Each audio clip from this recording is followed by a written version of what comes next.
छान, खूप छान सर. खूप जास्त इंटरेस्टिंग क्वेश्चन आहे हा, की तुम्ही फक्त एज्युकेशन फील्डमध्येच कॉन्ट्रिब्यूट करता, की तुम्ही पर्यावरणासाठी म्हणजे एन्व्हायर्नमेंटसाठी पण कॉन्ट्रिब्युशन करता?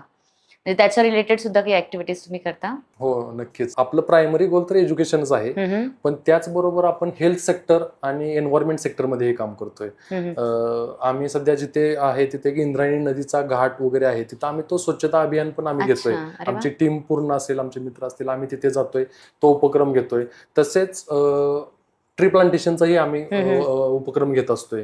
बरोबर. कारण माझं मत आहे की प्रत्येकाने आपल्या आयुष्यात कमीत कमी 5 झाडे तरी लावली पाहिजेत आणि ती नक्कीच. जगवली पाहिजेत. नक्कीच. आपल्या एनजीओ मार्फत आम्ही ब्लड डोनेशन असेल किंवा आय चेकअप प्रोग्राम्स असतील किंवा हेल्थ रिलेटेड बरेचसे जे उपक्रम असतात ते आपण एनजीओ तर्फे आयोजित करणार आहोत. ह्या ऍक्टिव्हिटीज घेत असताना म्हणजे जे सामाजिक जे ऍक्टिव्हिटीज आहेत बऱ्यापैकी आपल्या एनजीओ मार्फत होतातच. त्यामध्ये महिला दिनानिमित्त 8 मार्चला आपले विशेष प्रोग्राम्स असतात. हं, हं. तसेच शिक्षक दिन असेल हं. त्यावेळेस आपण आदर्श शिक्षक पुरस्कारही आपण आपल्या फाउंडेशन मार्फत जे सामाजिक क्षेत्रात किंवा शिक्षण क्षेत्रात कार्यरत आहेत त्यांच्यासाठी आपण ॲज अ मोटिवेशन म्हणून देत आहेत.